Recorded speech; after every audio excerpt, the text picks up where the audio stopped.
Hey guys, tonight we slip out of the comfort of your modern bed and wander into a world that seems romantic in textbooks but feels downright brutal under your feet.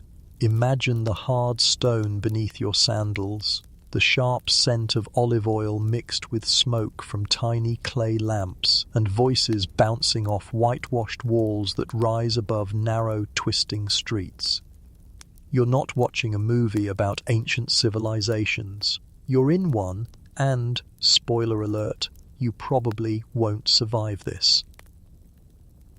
So, before you get comfortable, take a moment to like the video and subscribe, but only if you genuinely enjoy what I do here.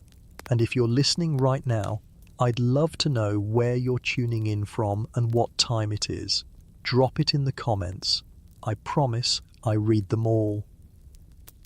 Now, dim the lights, maybe turn on a fan for that soft background hum, and let's ease into tonight's journey together. You take your first hesitant steps into an ancient street, and instantly your senses overload. The ground beneath you isn't smooth pavement but uneven cobblestones, cracked and worn from centuries of carts rumbling across them.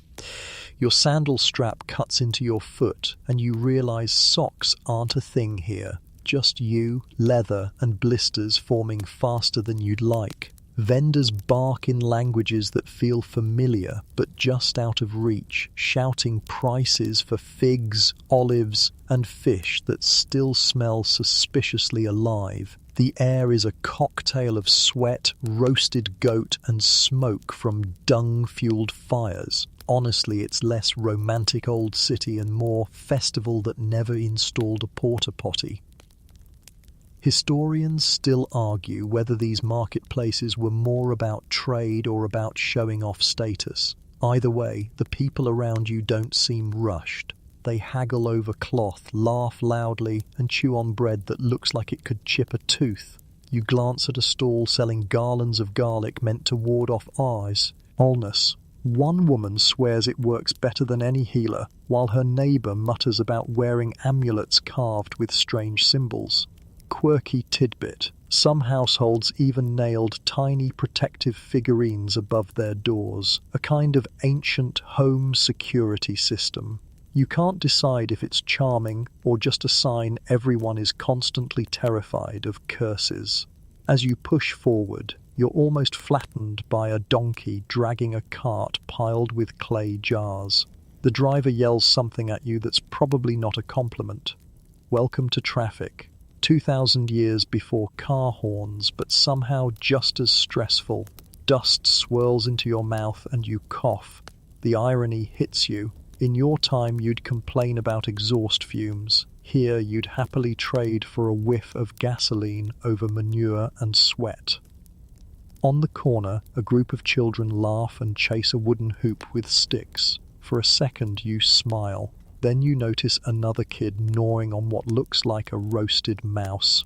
Apparently, that was a snack in some places. Your stomach turns, and you realize survival isn't just about avoiding swords and plagues. It's about not gagging when food surprises you.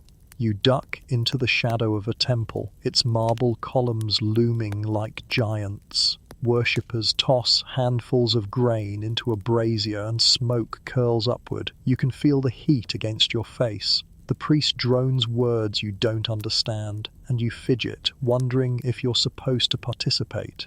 Miss a ritual here, and locals might assume you've cursed the harvest. Awkward doesn't even begin to describe it. Nearby, a beggar rattles a cup, her skin leathery from years in the sun. People pass her with barely a glance. You notice how quickly the city exposes inequality. You're either strutting in dyed robes or patching holes in tunics. There's no middle ground. You shift uncomfortably, knowing your modern genes would have screamed wealth here. But right now, you're just one more stranger trying not to faint from the heat.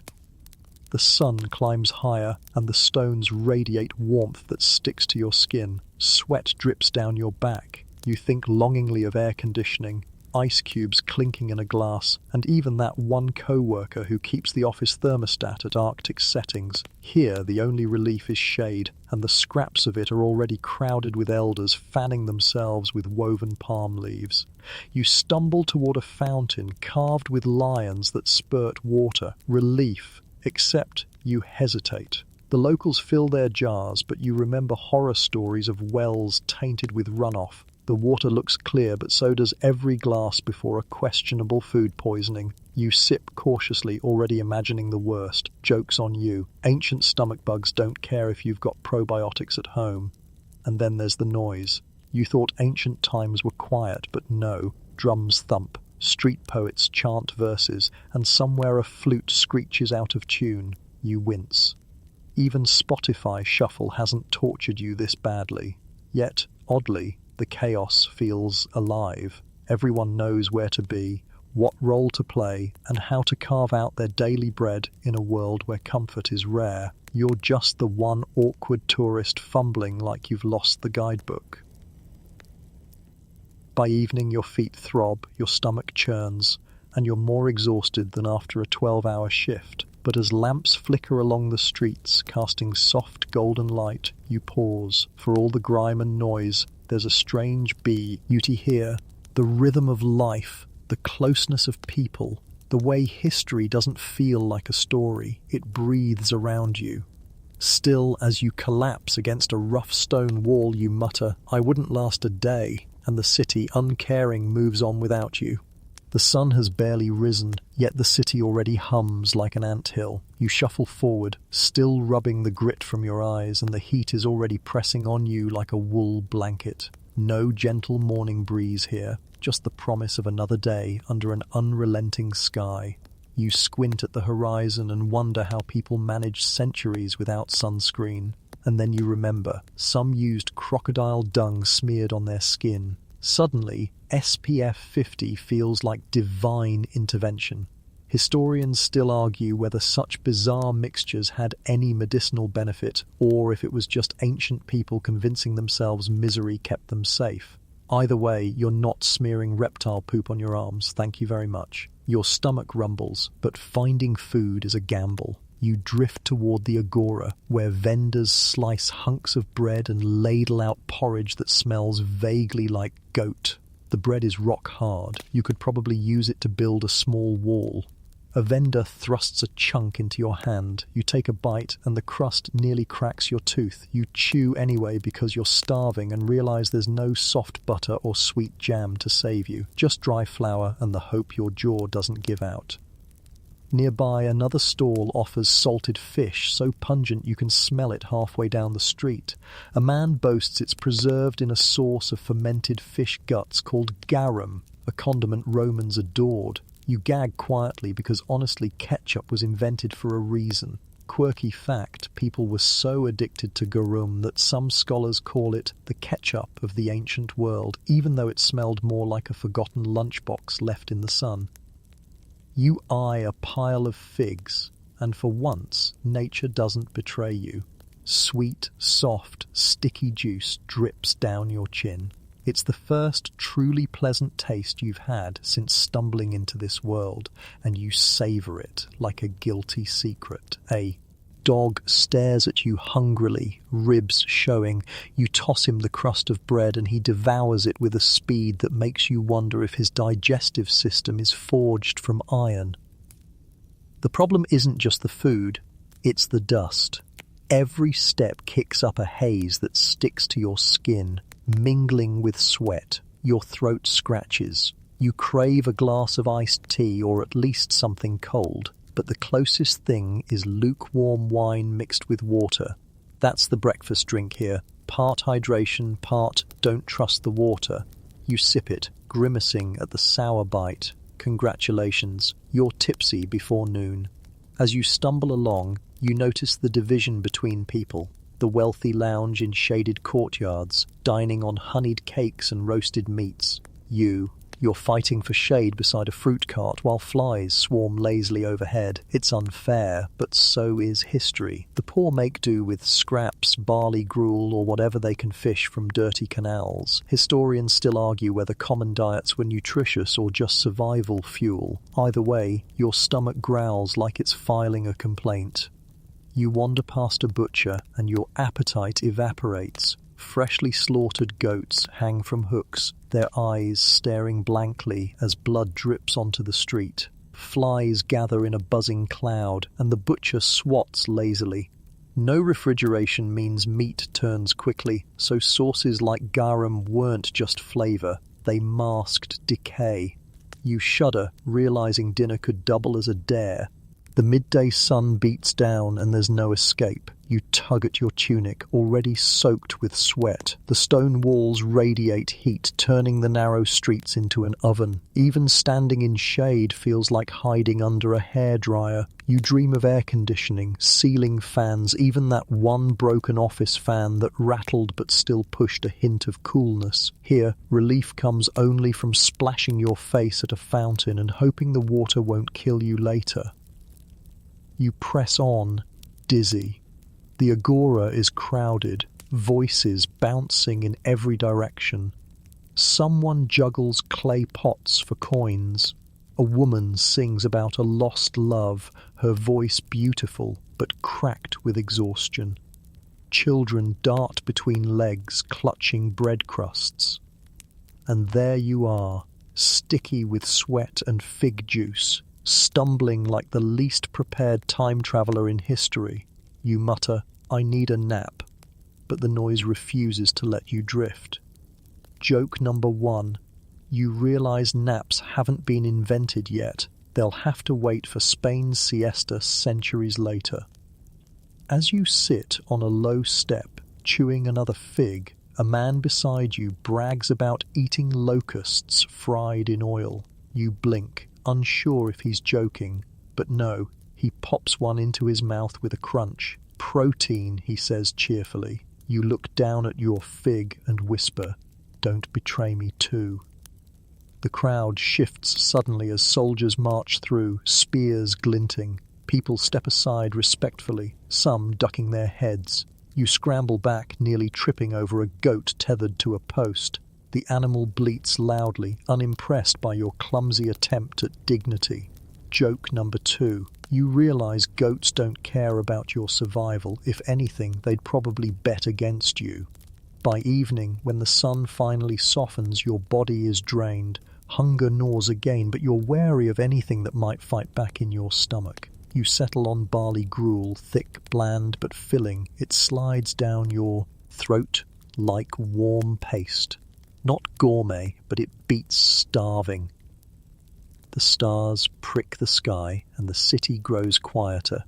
But your belly is heavy, your tongue dry, and your skin caked with dust. You lean against a cool stone wall, thinking of pizza delivery, drive-through windows, and refrigerators that hum softly at night. None of that exists here, and somehow this is only day 1. The cruel truth. You wouldn't last a week, let alone a lifetime, and as you close your eyes, you know tomorrow will be just as unforgiving.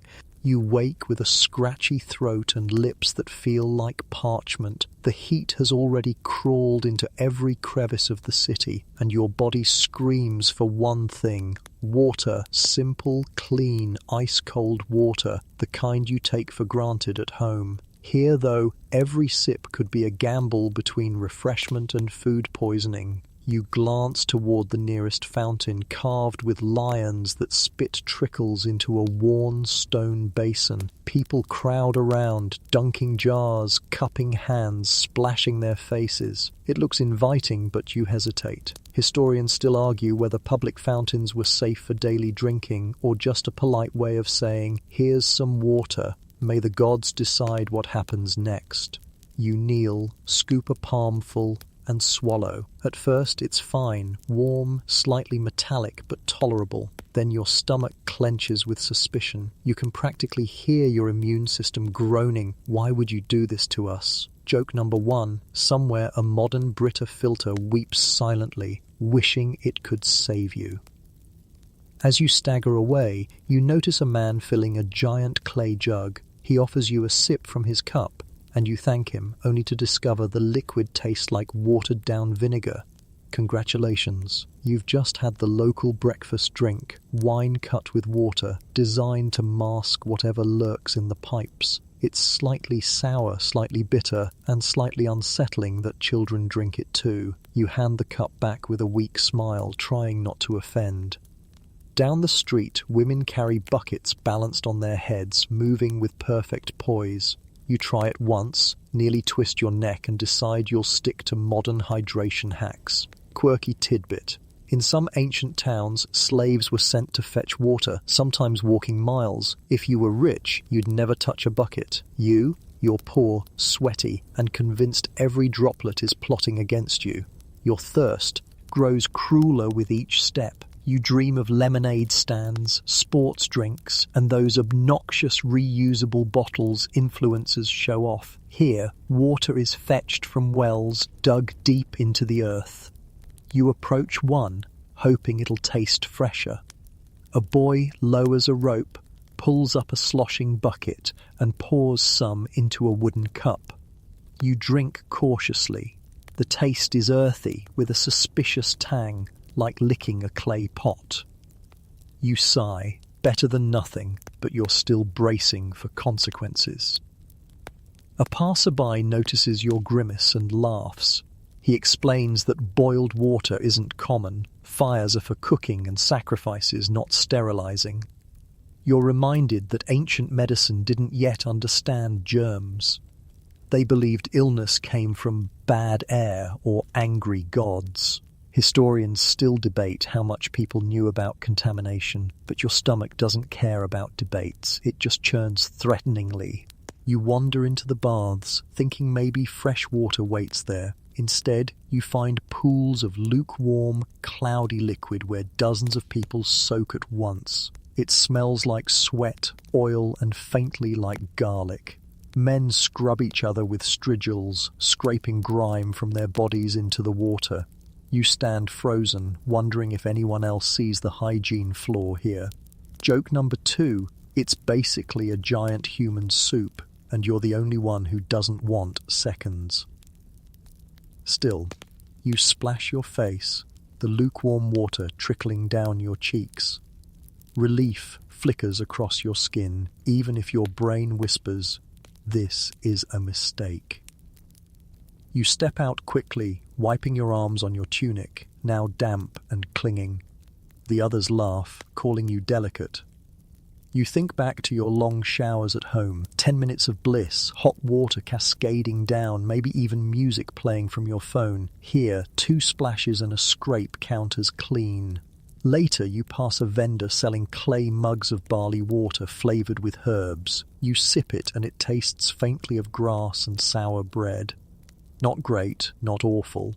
At least it doesn't bite back immediately. A woman beside you insists it cures headaches, toothaches, and broken hearts. You nod politely, though you're sure it only cures thirst temporarily. Quirky little detail. Some soldiers carried vinegar water called posca, which was so popular it spread across entire empires. It was cheap, hydrating, and, let's be honest, an acquired taste. By midday, dehydration claws at you again. You're sweating more than you can drink, and your tongue feels like sandpaper. You spot a shaded courtyard where wealthy men lounge with servants pouring cool water into bronze cups. The liquid glints in the light, droplets sliding down the sides. Your envy could drown a horse, but step too close and guards glare. That water isn't for you.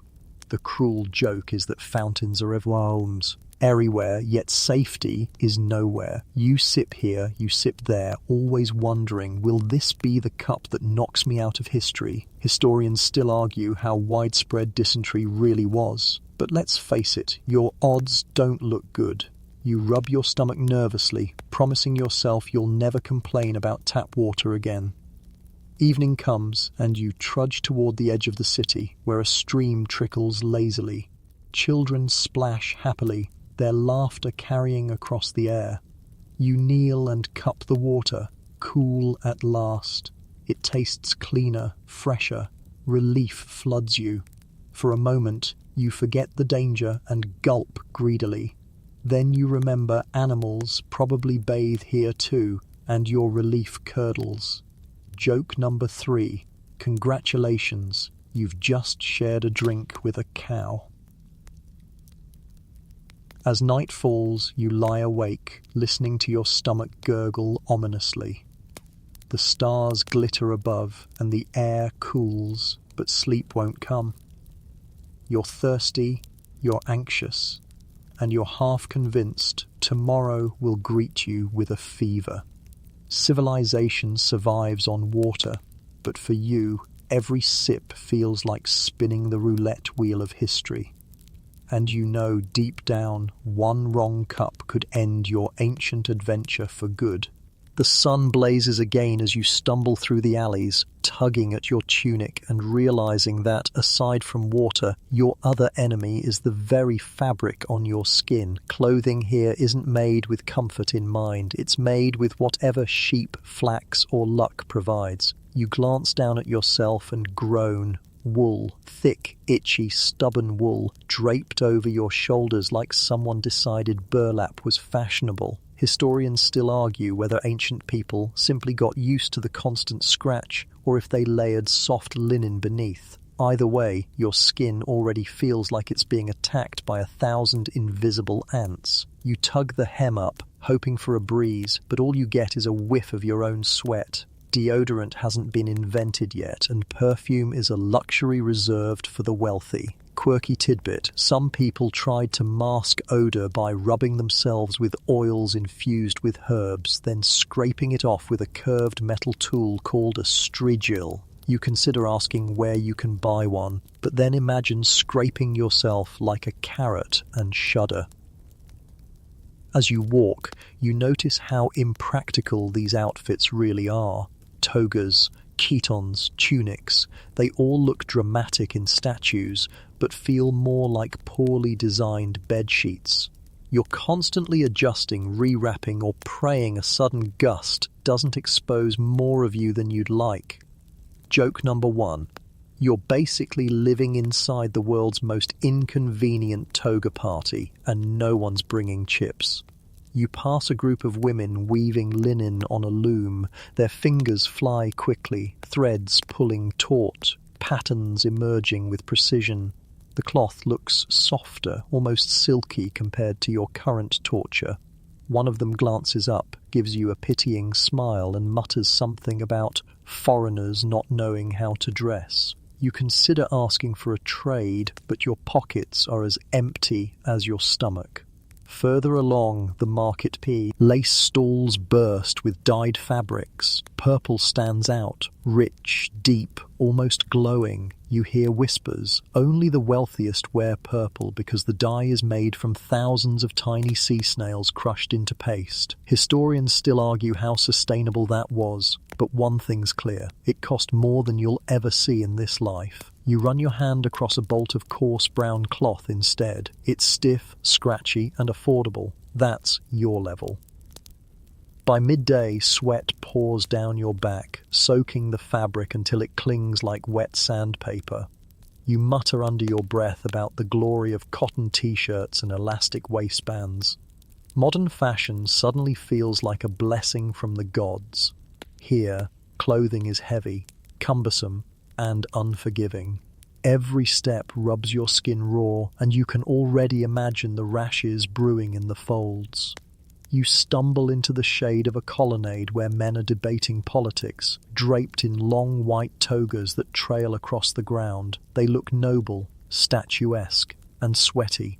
You realize they're probably just as miserable as you, but power gives them confidence to pretend otherwise. Joke number 2. When you're rich, chafing counts as character. Children race past in miniature tunics, their hems uneven, their bare feet slapping against the stones. They laugh, tugging at each other's belts. You can't help but envy their freedom. No layers, no stiff wool. But then you remember lice were common in children's hair, and suddenly your envy fades. Later, you find yourself seated near a group of soldiers polishing their armor. The gleam of bronze blinds you and you marvel at their discipline, but you also notice their undertunics are soaked with sweat. One soldier grumbles about the weight of it all, wiping his brow with the edge of his sleeve. Another jokes that fighting isn't half as bad as walking in armor on a hot day. You think of gym sessions in breathable shorts and moisture-wicking fabrics, and you want to cry. By evening, the air cools slightly, but your tunic still clings, sour with sweat. You overhear a man describing how athletes sometimes exercised naked, rubbing oil on themselves and scraping it off afterward. For a brief moment, you consider trying it. Then you imagine slipping on stone floors, and you decide no amount of freedom is worth breaking your nose in front of an amphitheater audience. Historians still argue whether fashion was about practicality or symbolism. Some say clothes were simple because life demanded it. Others say they were statements of identity, citizens versus slaves, wealthy versus poor. All you know is your shoulders ache from fabric weighing you down, your thighs burn from constant rubbing, and you miss pajamas more than words can express. As night falls, you tug at the wool once more, desperate to peel it off, but modesty and the stares of strangers stop you. You curl up on a stone step, the fabric scratching your skin like sandpaper. You think longingly of soft cotton sheets, hoodies, and the luxury of choosing comfort over appearance. Here, clothing isn't about self-expression, it's about survival, and right now it feels like your greatest enemy. Joke number 3. You always thought fashion is pain was a metaphor. Turns out it was ancient reality. You sigh, itchy, sweaty, and exhausted, knowing that tomorrow you'll wake up in the same wool prison. And in this civilization, no tailor is riding to your rescue. The sky fades into a velvet shade of purple as torches are lit along the narrow streets. You drag yourself through the evening crowd, every muscle sore, every inch of your itchy wool tunic clinging like a damp rag. There's only one thought on your mind now: sleep. Surely after a day of choking down questionable water, gnawing bread bricks, and sweating through fabric that feels like a punishment, you deserve rest. But as you shuffle toward the house of a kind stranger who took pity on you, you quickly discover that bedtime in the ancient world is a whole new form of suffering. The doorway is low, so you duck inside, nearly banging your head on the wooden beam. The room smells faintly of smoke, sheep, and something you can't identify. It's not awful, but it's not lavender linen spray either. Your host gestures toward a corner where tonight's bed waits. You squint in disbelief. It's basically a wooden frame with ropes stretched across, covered in a thin mat of straw. The pillow? A sack stuffed with hay, which looks more like a porcupine in disguise than anything meant to cradle your head. Historians still argue whether most people even had beds at all, or if only the wealthier families used frames while everyone else just collapsed on the floor. Either way, you're about to test the theory personally. You lower yourself onto the straw mattress. Instantly, sharp stalks jab through the fabric, poking your legs, your back, your arms. You shift, roll, wiggle. Every movement just redistributes the jabs. It's like trying to nap on a cactus. You sigh and think wistfully of your memory foam mattress, perfectly molding to your shape. Here, the only thing molding is probably whatever lives inside the straw. Joke number 1. You always thought bed bugs were a modern nuisance, but congratulations, here they come in deluxe hay-poking format. The room is dim, lit only by a flickering oil lamp. Shadows crawl along the walls and the air feels heavy with smoke. You cough, rubbing your eyes. Sleep hygiene? Not exactly a concept here. The lamp smoulders, filling your nose with the scent of burnt olive oil. You roll onto your side and stare at the ceiling beams, wondering if they'll drip soot on you overnight. Quirky tidbit: some Romans and Greeks used stone or bronze pillows, believing firm surfaces improved posture. Imagine resting your head on a brick and calling it ergonomic. You press your cheek into your haysack and realize it might actually be worse than stone. It scratches, crinkles, and makes your face itch. At least a rock doesn't rustle when you breathe. The floor creaks as other family members settle in nearby. Privacy? Forget it. You're all packed in like sardines, each person curling on straw mats. A baby wails, a man snores, someone coughs, and you realize that ancient sleep sounds less like peaceful silence and more like living inside a sleepover gone wrong. Historians still argue whether communal sleeping bonded families or just made them cranky. Judging by the elbow nudging your ribs, you'd vote cranky. You try to shift again, finding a comfortable angle. The ropes beneath the straw sag, making the bed dip awkwardly in the middle. Your back curves into a shape that would make any chiropractor weep. You stretch out your legs, only to kick the family's goat tethered in the corner. It bleats angrily. Joke number 2. Forget weighted blankets. Try a grumpy goat watching you all night. The air grows colder as night deepens. There are no thick duvets or soft quilts here, just a scratchy wool blanket that smells faintly of sheep. You pull it over yourself, grateful for warmth but immediately regretting the itch. The fibers scrape your skin and you mutter curses at every shepherd in history. Your host snores loudly, unfazed, while you toss and turn in misery. Outside, the streets are far from quiet. Merchants shout their last deals, dogs bark, drunks sing off-key, and distant clattering echoes from carts still rolling home. Sleep? More like survival with your eyes closed. You bury your face in the haysack, trying to block the noise, but all you accomplish is inhaling dust that makes you sneeze violently. The baby across the room wakes again, and you feel every parent's glare in the darkness. You close your eyes and imagine your own bed at home, the cool pillowcase, the hum of your fan, the familiar softness of sheets. Here, the hum is replaced by buzzing flies, the softness replaced by straw, and the only breeze is from the goat swishing its tail. You groan, half laughing, half crying at the absurdity. Joke number 3. You once thought camping without Wi-Fi was tough. Try camping permanently, indoors, with livestock as roommates. As hours crawl by, you drift in and out of shallow sleep. Dreams twist with reality. Are those straw pricks or ants crawling on you? Did the goat just lick your foot, or was that a dream? Your body aches from the uneven ropes, your neck stiffens against the hay, and every sound outside jerks you awake. Historians still debate how many hours people slept in ancient times. Some claim they did first sleep and second sleep, waking in the night to chat or pray before dozing again. You're not debating, you're just counting every miserable minute until dawn. Finally, as roosters crow in the distance, a faint light filters in. To the room. You haven't slept properly, not once. Your head pounds, your back feels broken, and your eyes burn with exhaustion. Yet people around you stretch, yawn, and begin their day like nothing's wrong. You sit up groggily, straw clinging to your hair, and mutter, "I wouldn't last a day." And here's the cruelest part. This is only the beginning. You shuffle back into the sunlight with straw still sticking to your hair and the sour taste of restless sleep lingering in your mouth. You hoped a new day would mean a fresh start, but one glance down the narrow street reminds you that comfort doesn't exist here.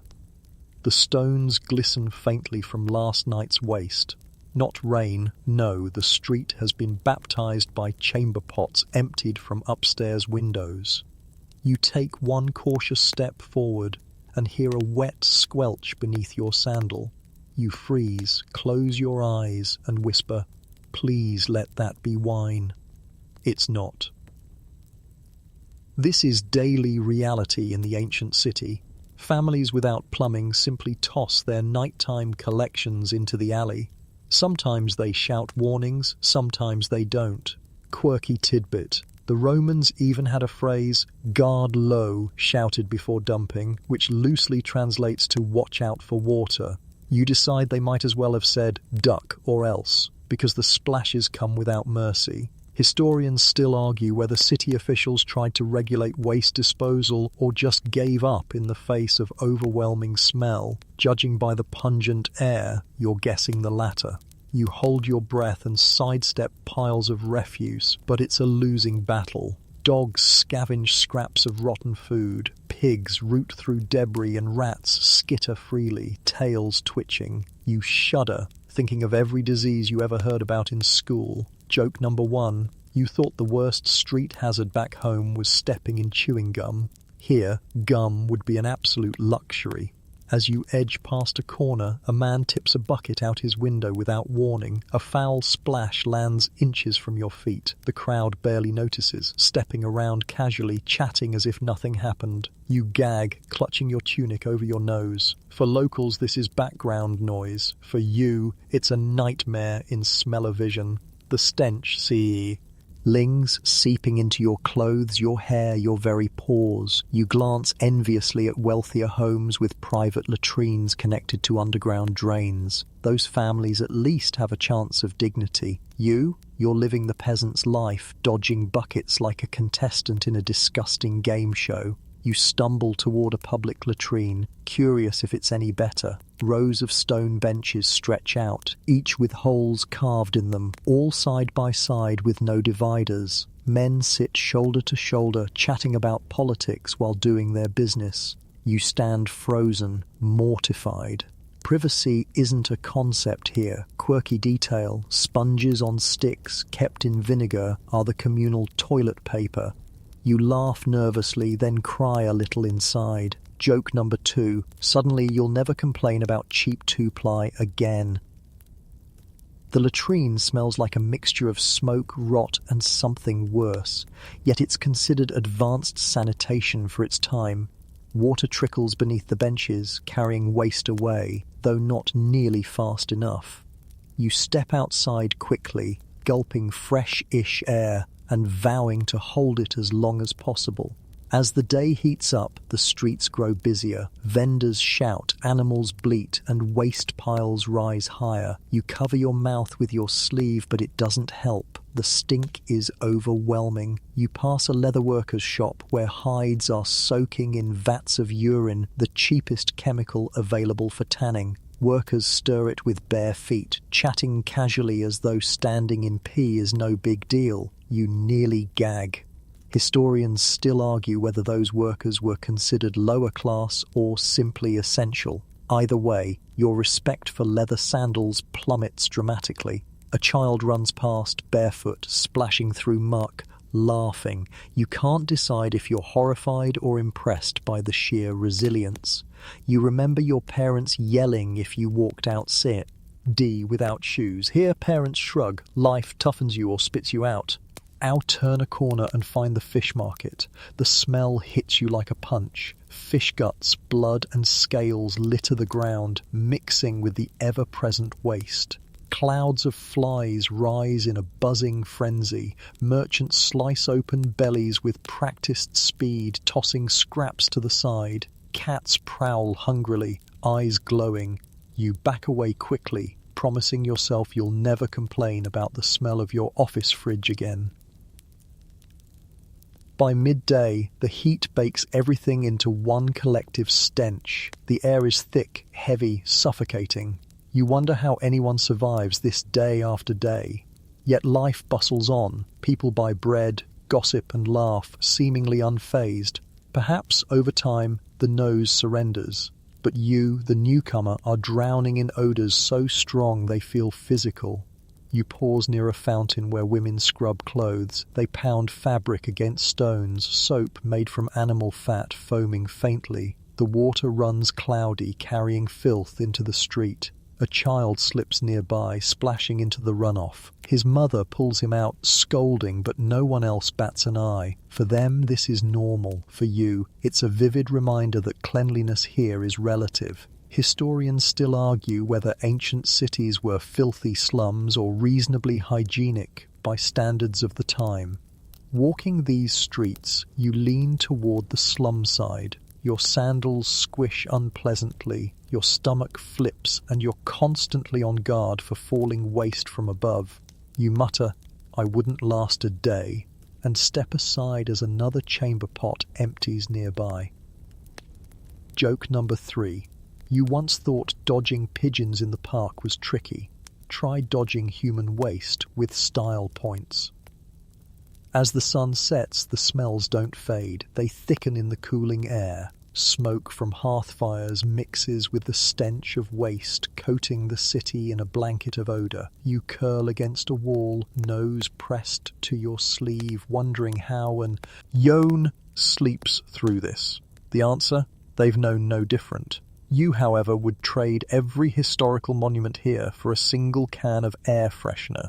Night slowly fades into morning, and with it, the promise of entertainment rises. You've survived foul streets, itchy clothes, and questionable water, so surely a little distraction will be a relief. Except in the ancient world, leisure time doesn't mean Netflix, YouTube shorts, or scrolling on your phone until you pass out. Here, entertainment is raw, chaotic, and sometimes downright terrifying. You wander toward the amphitheatre, a massive stone structure already buzzing with excitement. The crowd surges forward, children tugging on their parents' sleeves, vendors balancing trays of olives, nuts, and cups of cheap wine.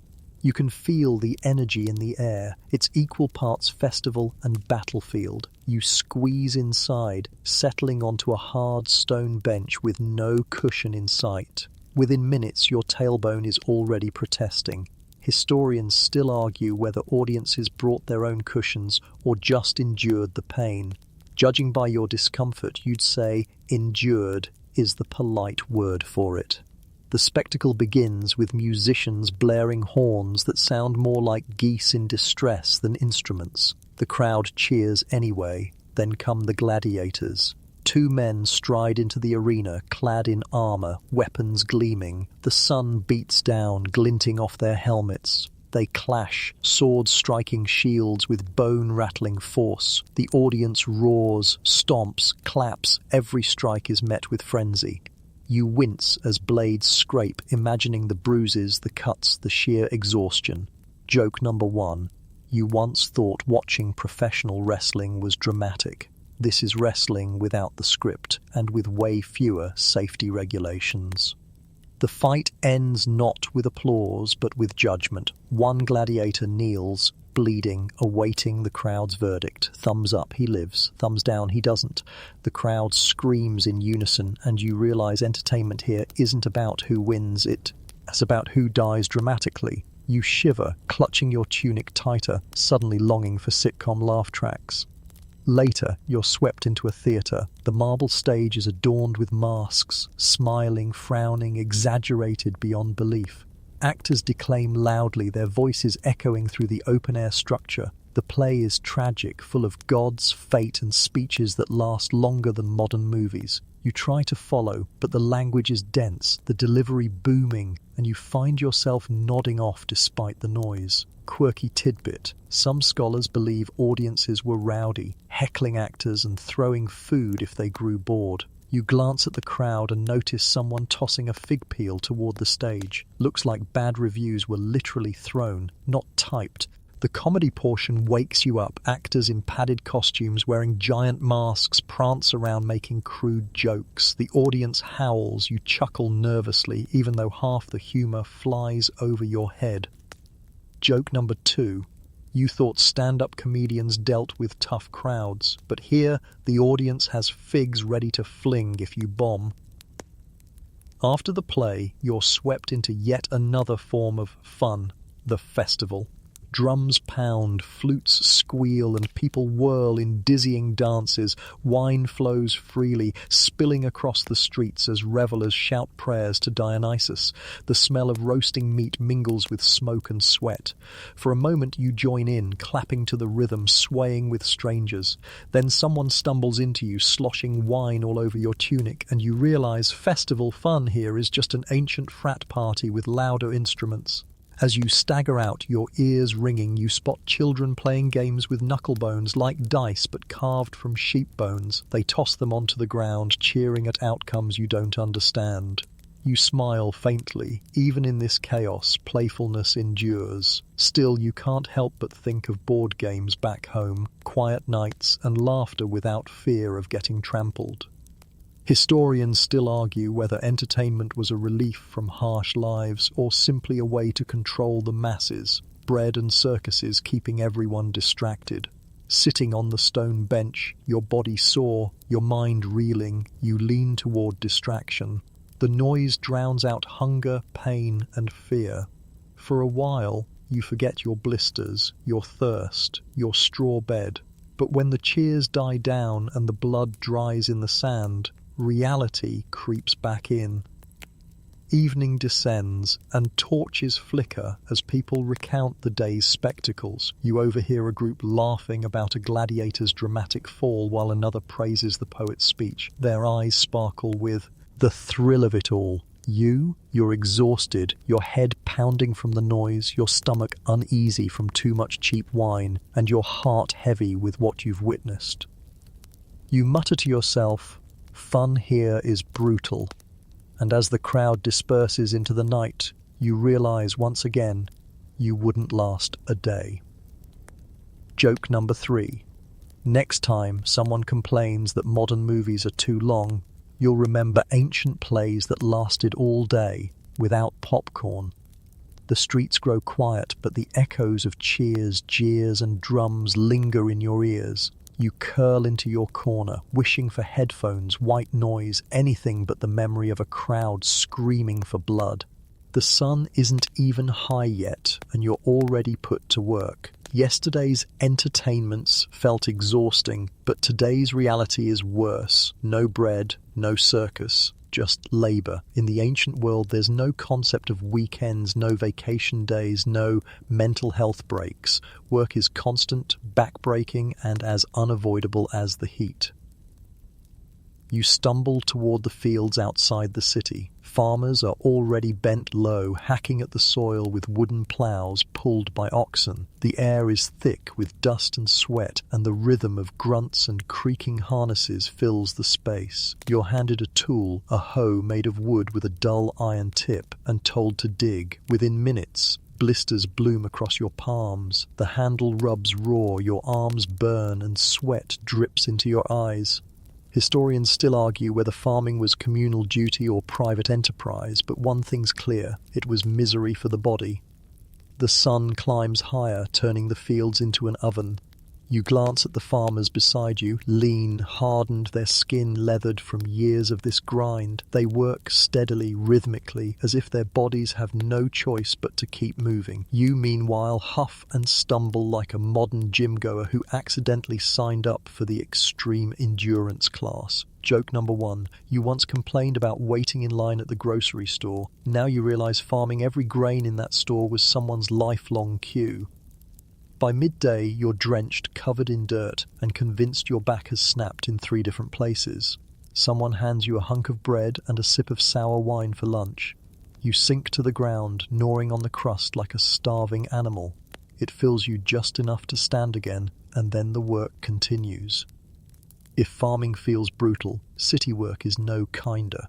You wander back toward town, only to be dragged into hauling stone blocks for a building project. The stones are arms, assive, rough and heavy, cutting into your shoulders as you and others strain together. The overseer shouts, whip in hand, though he rarely needs to use it. The fear of punishment is enough. Historians still debate how often slaves or free laborers were used in such construction, but from your perspective, all you know is that your body is breaking. You collapse against a wall, gasping. Your tunic is soaked through, your feet ache, and you feel every muscle screaming. Around you, others continue without complaint. They've been conditioned since childhood. No choice, no escape. You think of your desk job, your ergonomic chair, your ability to stretch and grab a coffee whenever you want. Here, coffee doesn't even exist, and the only stretching is your body breaking under weight. Later, you're sent to the marketplace to carry jars of water for a merchant. Each jar is heavy, sloshing against your hip as you stagger down uneven stones. Water spills, your arm cramps, and still more jars wait. A child half your size skips by, balancing a smaller jar effortlessly. You groan in humiliation. Quirky tidbit: in some cities, water carriers made entire livelihoods transporting jars because not every home had a well or fountain access. You can see why. They had strength you'll never have. The noise of hammers draws your attention. You peer into a blacksmith's shop where sparks fly as iron is hammered into shape. The air is suffocating, thick with heat and smoke. The smith works shirtless, his muscles straining, his face streaked with soot. You watch in awe until he gestures for you to pump the bellows. You grip the handle, pulling, pushing, sweat streaming. After 10 minutes, your arms tremble uncontrollably. The smith laughs, calling you soft. He's not wrong. Joke number 2. You always thought typing for hours was tough on your wrists. Try feeding a furnace that eats your energy. Whole. Even those considered educated work relentlessly. You glimpse scribes hunched over wax tablets, scratching lines of text until their eyes blur. Teachers drill children in reciting verses, slapping their hands when they falter. Work, whether physical or mental, never lets up. There's no escape, no weekend Netflix binge waiting for you at the end of it all. Just more work, sunrise to sunset. By evening, your body is wrecked. Your hands are blistered, your back hunched, and your legs feel like lead. Yet the locals are still moving, feeding animals, carrying water, preparing meals. You slump in the corner, watching, realizing that survival here means never stopping. Historians still argue whether people found pride in this constant labor or if they simply endured. Judging by your misery, you lean toward endurance. Joke number 3. You thought Monday blues was bad. Imagine 7 Mondays a week, forever. The stars prick the sky as you finally collapse onto your scratchy straw bed again. Your body hums with pain, every bone aching. You mutter through clenched teeth, "I wouldn't last a day." And the truth echoes in your heart. Here, you wouldn't even last half of one. Your body still aches from yesterday's labor, but there's no time for recovery. By dawn, your throat burns, your head feels heavy, and your stomach twists like a rope pulled too tight. Maybe it was the questionable water, maybe the dust, or maybe just your body giving up on this timeline. Either way, you're sick, and in the ancient world, that's practically a death sentence. You stagger through the streets, hoping for help. A neighbor points you toward a healer's stall where jars of herbs, bones, and oils clutter the shelves. The healer, a wiry man with wild hair, squints at you, mutters, and presses a hand to your forehead. He nods sagely, as if your fever is obvious proof of the god's displeasure. Historians still argue whether these healers actually believed in their remedies or simply knew how to sell hope. Either way, hope is what you need. He mixes a concoction of wine, garlic, and something that smells like crushed insects, shoving it toward you. You sip cautiously. It burns your throat, makes your eyes water, and leaves a bitter aftertaste that clings. He assures you it will rebalance your humors. You smile weakly, even though the only humor you feel is dark comedy. Joke number 1. You thought cough syrup back home was gross. Try bug-flavored wine. It's vintage, please don't die. Other remedies wait. A jar of leeches squirming and wriggling. The healer insists they'll suck the sickness out. You recoil, shaking your head, but he presses one onto your arm anyway. It latches on, cold and slimy, pulling blood. You gag, but the healer beams proudly. Quirky tidbit: leech therapy was used for centuries, believed to cure everything from headaches to fevers. Historians still debate whether it actually helped or just made people paler and weaker. You pull the leech off with a shudder, convinced it's gained more energy than you lost. If leeches aren't enough, char. Are the next option. The healer ties an amulet of carved bone around your neck, muttering words to ward off evil spirits. You glance at the trinket, more like a child's craft project than medicine, but you nod politely, anything to avoid more bug wine. As you shuffle back to your straw bed, neighbours offer advice. One swears by chewing willow bark for fever. Another insists goat dung poultices heal stomach cramps. A third suggests sacrificing a chicken to Apollo. You're too weak to argue. Historians still argue whether such folk remedies provided placebo relief or were just desperation wrapped in ritual. For you, it's just a carnival of bad ideas. You collapse onto the haysack, sweating through your tunic. The blanket scratches your fevered skin, every fibre itching like fire.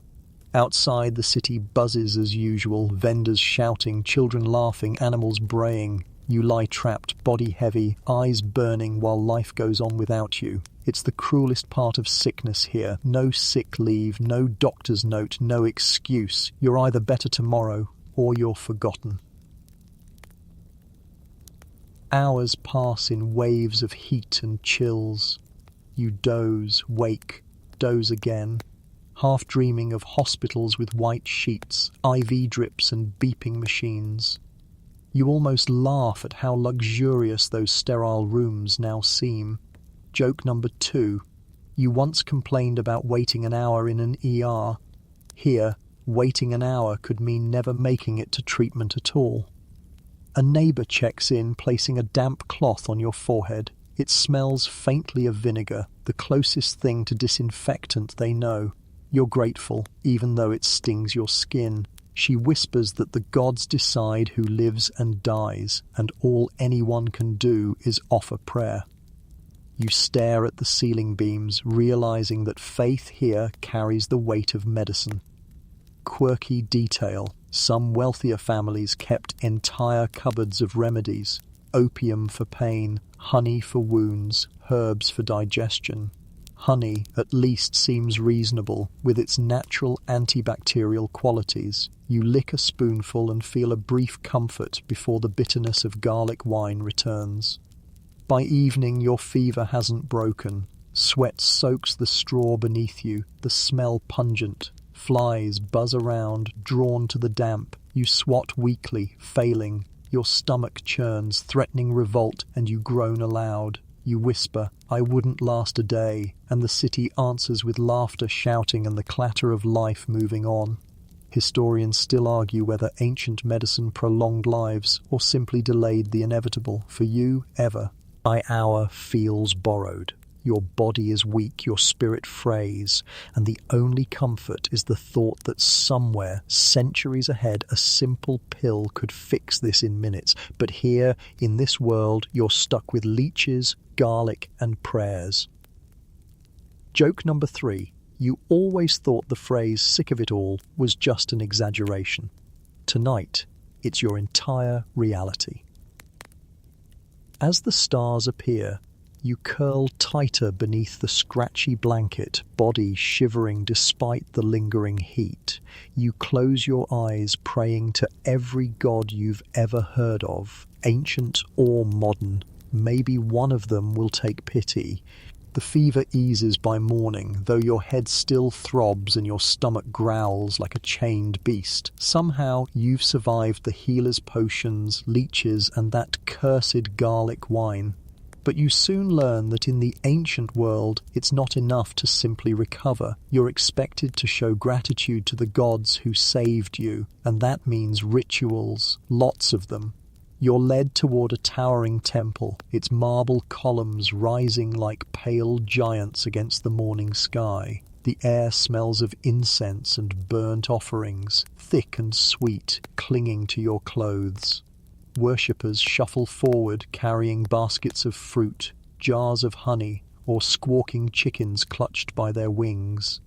Your stomach twists again, not from illness this time, but from the unsettling realization that religion here isn't a quiet Sunday service. It's a non-stop performance. Historians still argue whether these sacrifices were more about true belief or just community pressure. Either way, everyone's doing it, and now you're caught in the flow. Inside, the temple hums with chants. Priests in flowing robes wave branches of laurel, sprinkling water across the crowd. The marble floor is cool under your aching feet, and statues of gods glare down from every alcove.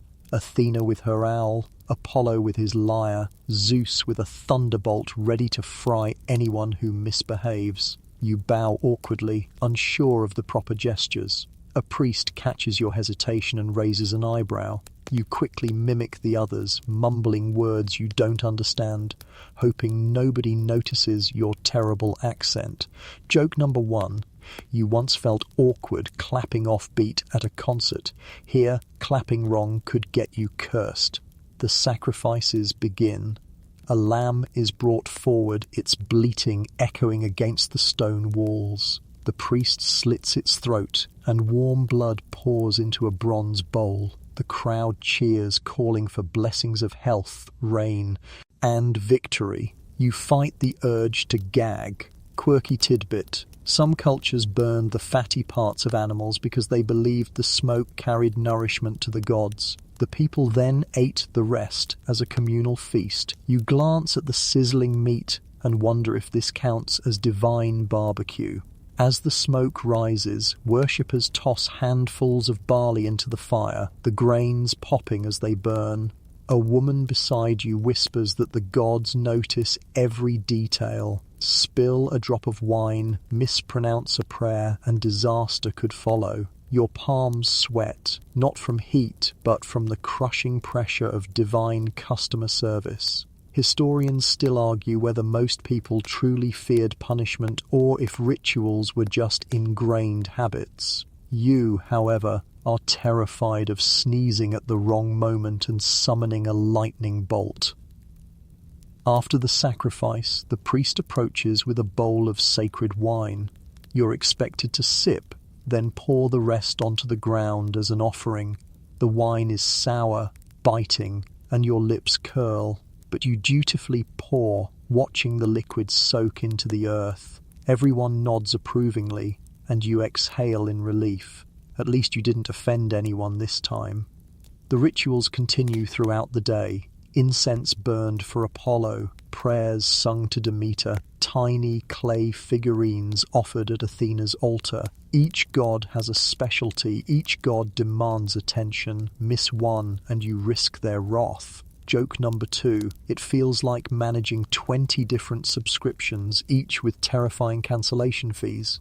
By evening, your head spins from the smoke and chanting. You've bowed so many times your back aches worse than after field work. Yet the priests insist more is needed, a procession through the streets. Drums beat, flutes wail, and the crowd surges forward, waving torches. Statues of gods are carried on litters, towering above the masses. You stumble along, eyes watering from smoke, ears ringing from music. Children shriek with excitement while elders mutter prayers.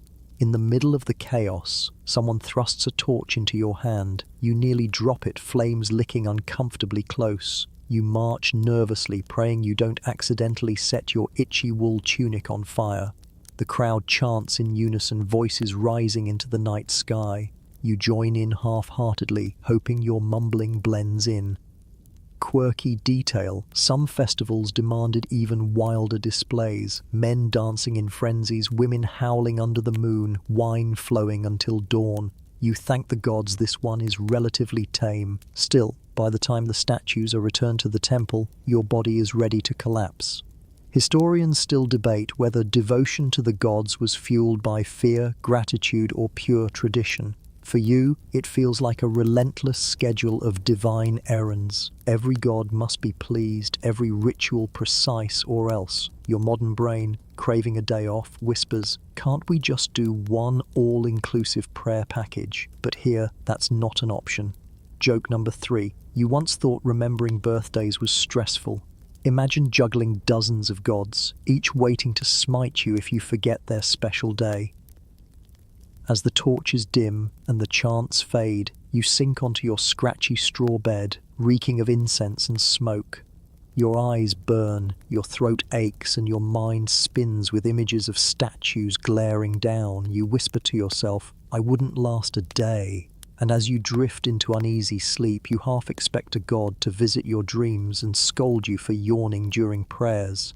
You wake with the heaviness of incense still clinging to your hair and the faint taste of sour wine at the back of your throat. Your body begs for rest, but the city has no patience for weakness. Today you stumble headfirst into a different kind of trial, justice. And in the ancient world, justice doesn't mean careful courts with orderly paperwork and lawyers in pressed suits. It means chaos wrapped in ritual, persuasion over truth, and punishments that make you shiver. You find yourself dragged to the agora, where citizens gather under the bright sky. A crowd forms around a man accused of stealing olives. He protests loudly, swearing by every god that he's innocent. Yet instead of a judge's gavel or quiet courtroom, you see ordinary citizens, the jury, shuffling into place. Dozens, sometimes hundreds of men, all eager to vote. Historians still argue whether this made justice fairer or simply turned trials into popularity contests. Looking around, you're leaning toward popularity contest. The accuser shouts first, his voice cracking but passionate. He waves his arms dramatically, pointing fingers, weaving tales of dishonor. Then the accused steps forward, clutching his tunic, trying to look noble. No lawyers argue for him. He must plead his own case, voice straining against the crowd's chatter. You imagine yourself standing there, sweaty, fumbling your words, and realize you'd lose before you even opened your mouth. Joke number 1. You thought debating online was brutal. Here, bad arguments could literally cost you your life. Votes are cast with pebbles dropped into jars. The crowd murmurs, the accused sweats, and finally the tally is announced. Guilty. The punishment? A hefty fine. The man's shoulders slump, and he nods, because in this world, even losing your livelihood counts as merciful. But not every case ends so mildly. Another trial unfolds. A man accused blasphemy of mocking the gods during a festival. The air turns sharp with tension. The accuser rages, calling for exile. The accused begs, swears, even cries. The jury listens, but the outcome feels written already. The crowd stirs uneasily. Mock the gods, and you mock the city itself. Soon the verdict rings out. Exile. His family wails as he's led away, stripped of home, identity, and community. Quirky tidbit. Exile was often considered worse than death, because being cut off from your polis meant losing your very sense of self. You sit frozen, realizing how fragile justice feels here. No appeals, no higher courts, just the will of men, swayed by words, gestures, and public opinion. Historians still argue whether such democracy was truly a step forward or simply mob rule dressed up in civic pride. From your aching seat on a stone bench, it feels like mob rule. Punishments vary wildly. Thieves can be fined, branded, or even enslaved. Liars are humiliated publicly. Serious criminals face execution, often by methods you'd rather not imagine. You overhear whispers about hemlock, poison doled out calmly, the condemned drinking it as the crowd watches. You shiver, remembering a certain philosopher forced to sip the bitter brew. Joke number 2. You always thought bitter medicine was torture. Try drinking poison and calling it justice. Even small disputes, arguments over property, debts, or insults end up in these courts. Imagine every neighborhood squabble dragged into public view, everyone shouting their piece, the crowd nodding or jeering. Privacy is non-existent and reputation is everything. You wonder how many people rehearse their court speeches at night instead of sleeping. As the sun rises higher, trials blur together. Merchants arguing over weights and measures, farmers disputing land, neighbors accusing each other of slander. Each case plays out like theatre, with persuasion valued more than evidence. A man with a booming voice and clever metaphors often wins over the quieter, more truthful one. Historians still debate whether ancient juries cared about facts at all. Watching, you suspect they cared more about entertainment than fairness. By afternoon, your head throbs from the constant shouting. Your heart pounds because you realize If you were accused of anything, you'd be doomed. You don't know the laws, the rituals, or the words to sway a crowd. Even a rumor could crush you. And in a city where everyone knows everyone, rumors fly faster than pigeons. The final trial of the day is a chilling reminder. A young man accused of theft is dragged forward, beaten and bloodied. He pleads weakly, his words slurred. The jury listens half-heartedly, then delivers the verdict: death. No hesitation, no mercy. The sentence is carried out swiftly, brutally, with the crowd dispersing as though it were just another part of daily life. You sit stunned, bile rising in your throat. Joke number 3. You once thought jury duty was boring. Here, jury duty is literally life or death theatre. As night falls, torches flicker around the agora and the crowds finally thin. You stagger away, shaken. Justice here isn't blind. It stares, it judges, and it punishes without hesitation. You whisper to yourself, "I wouldn't last a day." And as you lie down on your scratchy straw bed, the faces of the condemned haunt your dreams, reminding you that survival here isn't just about food or water, it's about never catching the wrong kind of attention. Morning light cuts across the stone streets, and for once you hope the day will pass quietly. No trials, no shouting priests, no leeches. But as you step outside, the ground trembles beneath your feet. Distant horns blare and a low thunder grows louder. Soldiers are marching, their sandals pounding in rhythm, spears glinting like a field of stars. Your stomach sinks. You've stumbled into the reality that war is never far away here. The army parades through the city gates, and the crowd cheers, tossing laurel branches at their feet.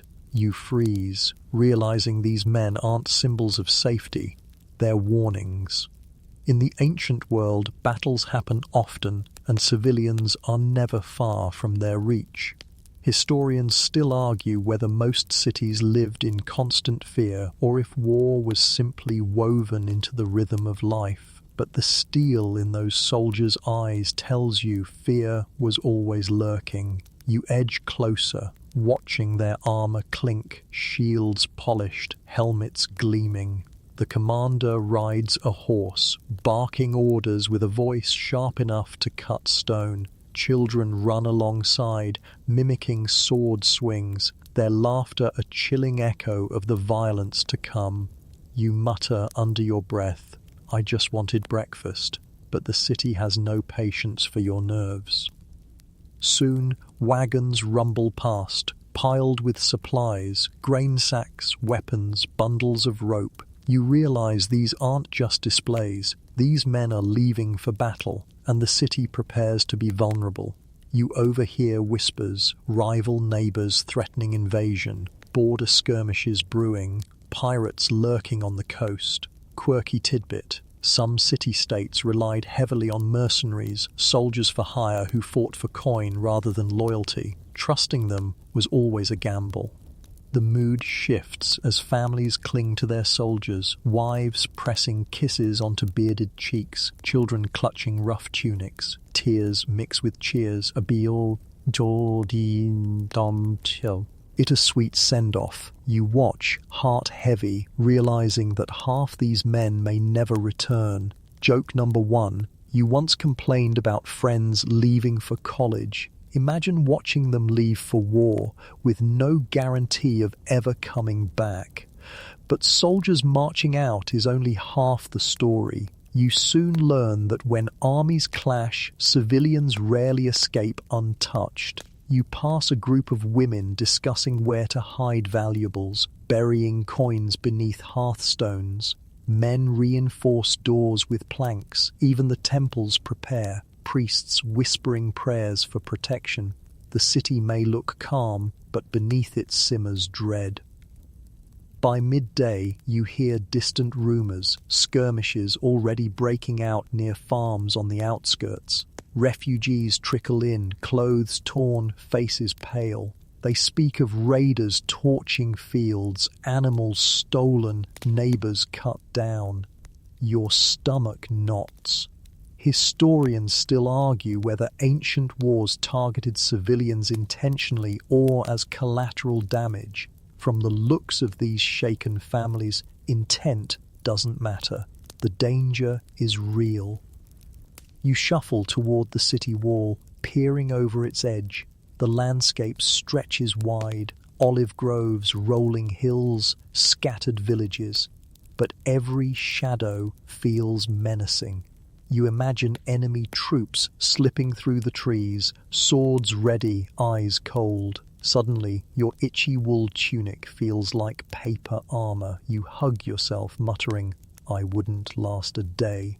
Later, the city buzzes with tense preparations. Blacksmiths hammer furiously, sparks flying, forging new spearheads. Women weave bandages from linen strips, piling them in baskets. Children gather water jars for the militia. No one escapes duty. You're shoved into helping haul stones to the wall, each one heavy, scraping your palms. Your muscles already ache, but complaints have no place here. Everyone works. Quirky detail. Some cities kept emergency rations in underground storage, grain sealed in jars, dried fish salted heavily. You peek into one such storehouse, the smell overpowering. It's survival food, not comfort food. You sigh, remembering your freezer at home, stuffed with ice cream and frozen pizza. By evening, soldiers not marching out patrol the streets, shields slung on their backs. Their eyes scan every shadow, every corner. The festival atmosphere of yesterday is gone, replaced by watchfulness. Fires burn along the walls, torches flickering. The city doesn't sleep when war whispers nearby. Historians still debate whether ancient warfare was seasonal, armies fighting only in summer, or if it truly threatened year-round. Judging by tonight's fear, war never really leaves. It just waits for its moment.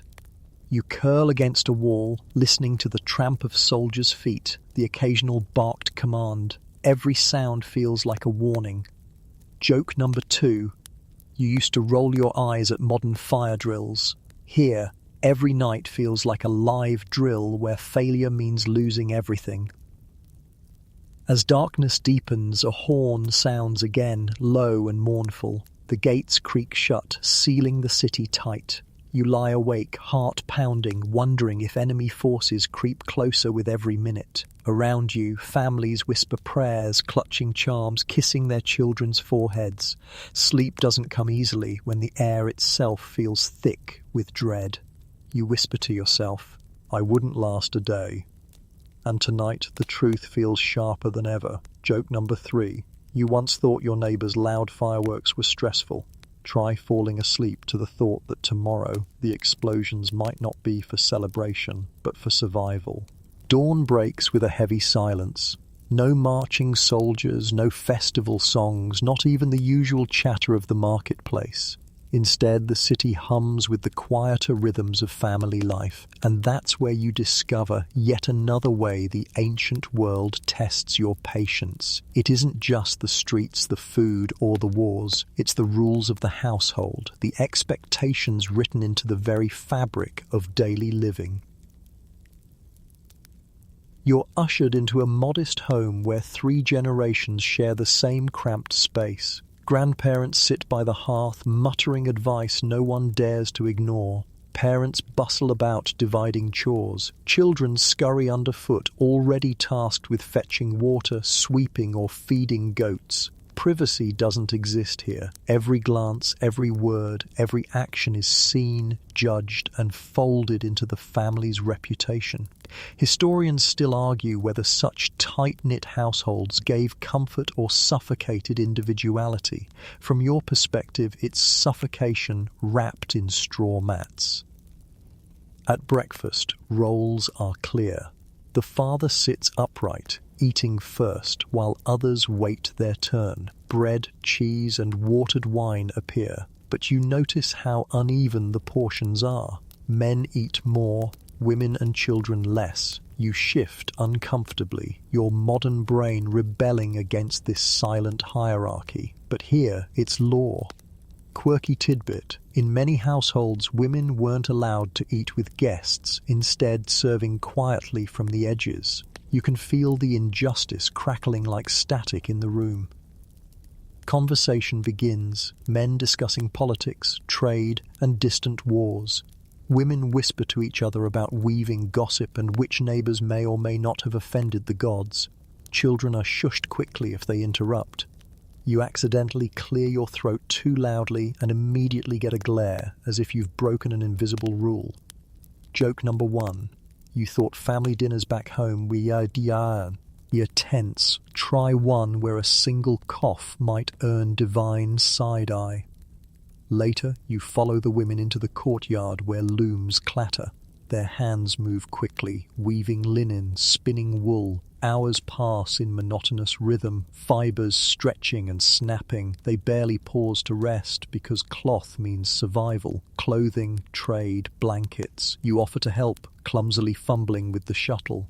The women laugh kindly but shake their heads. You've slowed them down. Your cheeks burn with embarrassment. Meanwhile, the men work outside, tending vines, mending tools, bartering in the marketplace. Their authority extends beyond labour. They're the voice of the household in every public matter. If a dispute arises, if taxes are due, if war threatens, it's the father or eldest male who decides. You glance at the women, shoulders bent over the loom, and feel the silent weight of their confinement. Historians still argue whether women in some cities held more influence than in others. Here, all you see is restriction. Marriage is another heavy chain. You overhear a father arranging his daughter's future. No romantic walks, no hopeful courtship, just contracts, dowries, and alliances. The girl, barely a teenager, sits quietly, eyes down. You want to protest, but your words would carry no weight. Quirky tidbit. In some places, marriages were arranged so early that girls barely knew the names of their future husbands. For them, love was something learned after the wedding, if at all. Children, too, live under strict expectations. Sons are prepared for labour, war, or politics. Daughters are groomed for household duties. A boy practicing recitation stumbles over a line and his father smacks his hand sharply. You wince, but the boy straightens, determined to do better. Childhood here isn't gentle, it's training. Historians still debate whether such discipline created strength or crush. D-spirits you can see both in the boy's eyes. By midday, the household gathers again. The father boasts about securing better olive prices, while the grandmother reminds everyone to burn incense for the gods. Arguments flare, siblings bicker over chores, parents scold, elders scowl, yet somehow the house holds together. You realize family here isn't about affection in the modern sense, it's about survival, about each person knowing their place. Joke number 2. You once thought sharing a room with your sibling was torture. Here you'd share a room with your entire extended family, goats included. Evening falls and you notice how little choice individuals have. Women can't wander the city freely without a male escort. Children can't question orders. Even men bend to the demands of their elders and ancestors. Tradition rules, and breaking it means disgrace. You whisper to yourself, I wouldn't last a day, imagining how your stubborn independence would get you labelled a troublemaker before sunset. Yet there are moments of warmth.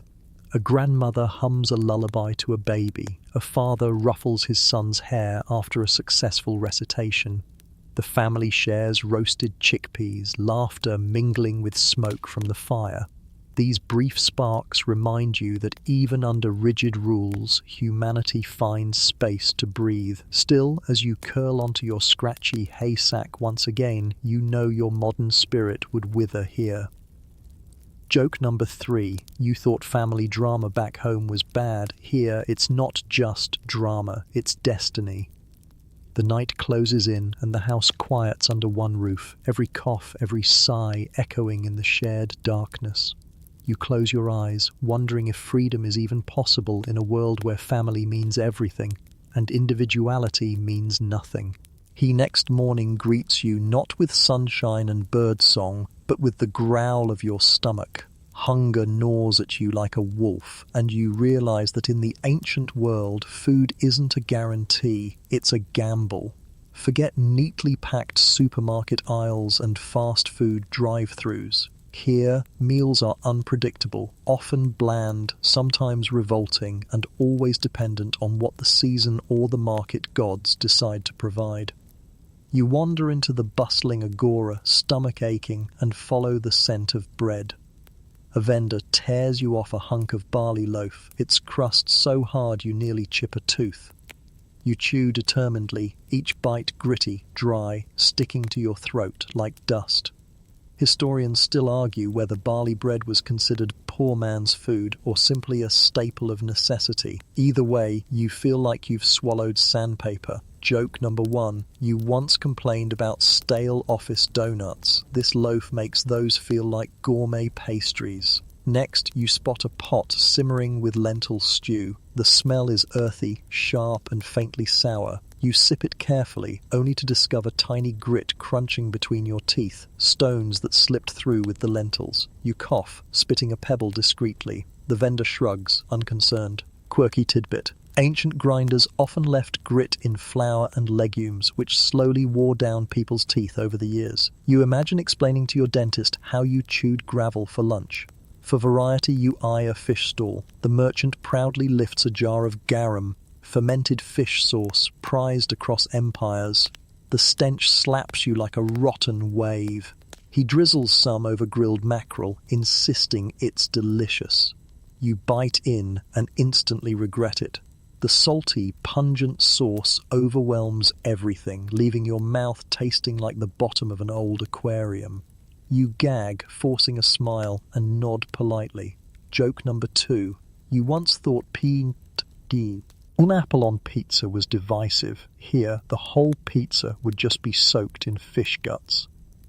Dessert, if you're lucky, figs or dates sweeten the table, sticky juice dripping down your chin. But sweetness is rare. More often you find yourself gnawing on olives, their brine so intense your lips pucker.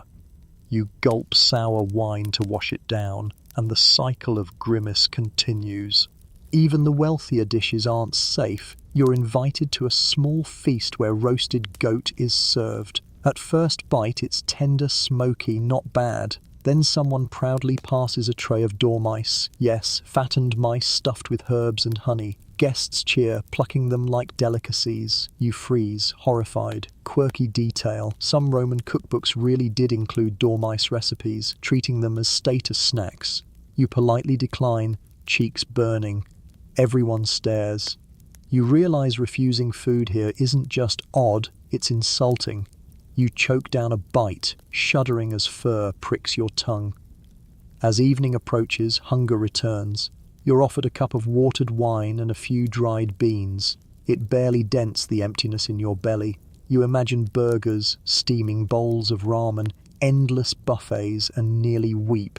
Here, food isn't pleasure, it's endurance. Historians still argue whether people enjoyed eating or simply survived it.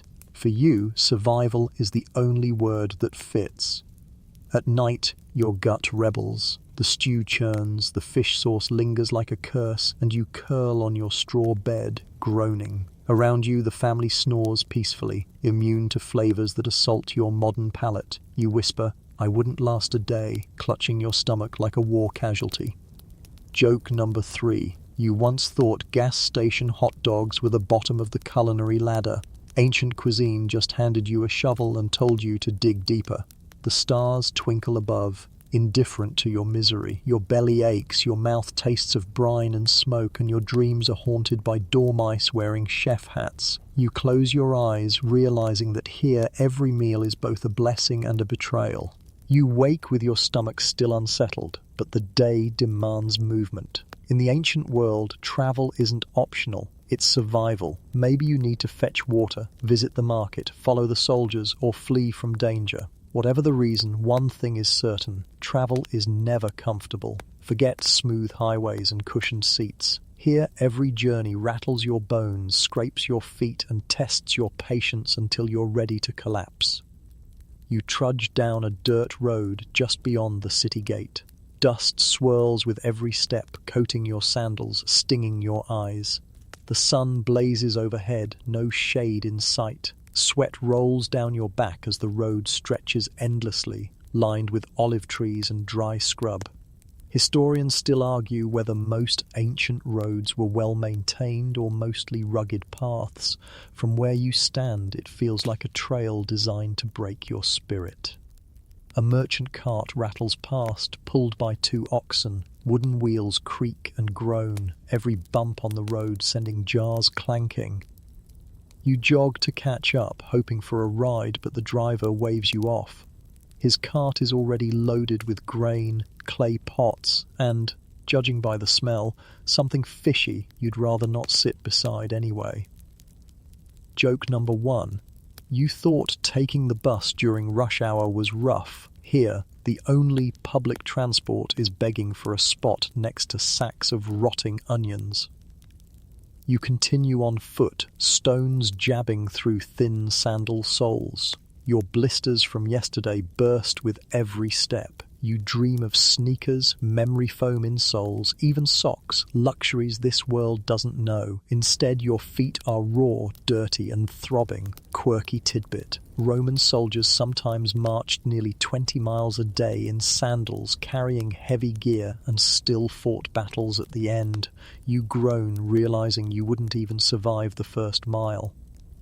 By midday, you're desperate for rest. You flop beneath a scraggly olive tree, panting, your throat parched. A caravan approaches, donkeys braying under heavy loads. Traders trudge alongside, leading their beasts with sticks. They nod in greeting, then keep moving. You eye the donkeys longingly, imagining riding one. Then you see a man actually attempt it. The animal bucks wildly, sending him sprawling into the dirt. Everyone laughs. You decide to spare your pride and keep walking. Later, you're offered a chance to ride in a small wagon. You eagerly climb in, only to discover the truth. The wooden wheels rattle so violently your teeth clack like castanets. Every pothole jolts your spine. Every bump slams your head against the side. Within minutes, your body begs to walk again. Historians still debate whether ancient wagons were primarily for cargo or passengers. After this ride, you're convinced passengers were just unlucky cargo. Joke number 2. You once thought airplane turbulence was terrifying. At least planes don't throw you onto a stranger's lap every 5 minutes. The day drags on. Roads are dangerous too, not just from exhaustion, but from people. Bandits lurk in wooded patches, eyes sharp for travelers with goods. You clutch your empty pouch tighter, pretending you're not worth robbing. In the distance, you hear shouts, a scuffle, and you quicken your pace. Safety here is never guaranteed. You finally reach a roadside inn, a humble way station with rough benches and bowls of watery stew. The air is thick with smoke from the hearth, and fleas hop across the straw-strewn floor. You slump onto a bench, grateful just to sit. The innkeeper offers you bread so stale you consider using it as a weapon instead of food. Still, you gnaw slowly, exhaustion drowning taste. Quirky tidbit, many inns had terrible reputations, notorious for theft, bad food, and bedbugs. Travelers often preferred to camp outside rather than risk them. You consider it too, but the thought of wolves prowling in the dark keeps you inside. Evening falls, and you continue your journey under the dim light of oil lamps. Shadows stretch across the road, and every rustle makes you flinch. Your feet drag, your body aches, and your mind wanders. You picture cars zipping along highways, GPS guiding you safely, rest stops with coffee and clean bathrooms. Compared to this, modern traffic jams feel like paradise. Historians still argue whether ordinary people travelled much or mostly stayed put. But even a short walk in this world feels monumental. You whisper, "I wouldn't last a day," staring at the endless horizon. Joke number 3. You once groaned about a 3-hour road trip. Here, 3 hours gets you maybe 10 miles and a permanent limp. When you finally collapse for the night, your body is wrecked. Dust coats your lungs, blisters sting, and your bones hum from rattling wagon rides. You curl on your straw mat, whispering thanks to the universe for modern wheels, asphalt, and shock absorbers. Sleep comes slowly, but exhaustion finally pulls you under. Just another reminder that travel here isn't adventure, it's survival. The next morning, your legs still ache from the endless trudging, but the city doesn't let you rest. As you step back into the streets, you notice something you'd been ignoring in your exhaustion: the animals. They aren't tucked neatly into farms or kept behind tidy fences. They're everywhere. They live in the city with the people, and they own the streets as much as the citizens do. A donkey brays loudly right in your ear, startling you so badly you nearly topple into a pile of rubbish. Its owner yanks its rope and laughs at your jump. Donkeys are the engines of the ancient world, dragging carts of grain, jars, firewood, basically anything too heavy for a human to carry. The sound of their hooves clattering on stone fills the air, a constant beat in the city's chaotic orchestra. Historians still argue whether donkeys were more valuable than horses for ordinary life, but judging by their numbers, the donkey wins by a mile. Then come the dogs, not fluffy pets curled on couches, but wiry, scrappy creatures with ribs showing and eyes alert. Some trail behind shepherds, tongues lolling. Others lurk in alleyways, scavenging scraps, snarling if you get too close. One growls at you as you step near a butcher's stall. The butcher waves you off with a chuckle. Don't worry, he only bites strangers. Comforting. Joke number 1. You used to worry about stepping on Lego pieces in the dark. Here, it's feral dogs with a taste for ankles. Rats scurry boldly in daylight, darting between baskets of grain, tails flicking. You flinch, stomping your sandal uselessly. The locals don't even notice. They've made peace with the permanent residents of their pantries. Quirky tidbit: rats and mice weren't just pests. Sometimes they ended up on the menu. In lean times, roasted rodent was considered an acceptable snack. You hug your stomach protectively, whispering, "Please, no." You pass stab. Les where horses snort, stamping impatiently. Their strength is impressive, but their smell is overpowering. Warm hay mixed with manure. Grooms shout, scraping muck from the ground, while flies swarm relentlessly. You edge away, nostrils burning, but trip over a goat tethered in the street. The goat stares at you with bored contempt, then butts you lightly in the hip before returning to chew rope fibers. Joke number 2. You thought rush hour commuters were aggressive. Goats say, "Hold my grass." Chickens scatter underfoot, flapping wildly as children chase them. A rooster crows triumphantly, even though it's long past dawn. Pigs grunt in pens tucked between houses, their squeals sharp whenever food scraps are tossed in. The streets aren't just filled with people, they're barnyards where you're the outsider. At one corner you notice a mule struggling beneath a massive load of clay jars. The rope digs into its hide, its legs shaking. The driver lashes it impatiently. You feel a stab of pity, but no one else blinks. Animals here aren't companions, they're workers, tools, survival machines. Their exhaustion mirrors your own, but at least you're not yoked to a cart, not yet. As you weave through the chaos, a cow wanders lazily, blocking the road. Traffic halts. Carts, donkeys, and people waiting for the animal to move. No one curses or honks, they simply wait. You imagine modern drivers losing their minds at this living traffic jam. Historians still argue whether cities tried to regulate animal movement, but looking around it seems like the cow decides was the actual policy. Evening falls, and the animals don't disappear. Dogs bark through the night, pigs squeal in the dark, and the donkey next door brays like a broken alarm clock. Sleep is impossible. You bury your face in your itchy blanket, longing for quiet suburbs, fenced yards, and maybe one polite golden retriever instead of this zoo with no closing hours. Quirky detail. Some households even sacrificed animals to the gods, keeping them in courtyards until the day of ritual. You pass such a home and see a fattened sheep, decorated with a garland oblivious to its fate. The family pets it fondly, children feeding it figs. You know tomorrow that sheep will be dinner and offering both. Your stomach turns. Joke number 3. You once thought your neighbour's cat yowling at 3 a.m. was unbearable. Here, it's an entire barnyard chorus with 0 off switch. As you finally collapse into restless sleep, the bray of a donkey echoes once more, mocking you. You whisper, "I wouldn't last a day," knowing that in this world even the animals seem determined to break you. Morning light filters through the cracks in the wall and you wake not to birdsong but to scratching. You sit up quickly, heart pounding, and spot a flea darting across your blanket. You slap at it, but too late. The bite already itches. Welcome to hygiene in the ancient world, where dirt, lice and grime are constants, and clean is more of a relative concept than an achievable goal. Your host suggests visiting the public baths, and for a moment you perk up. A bath.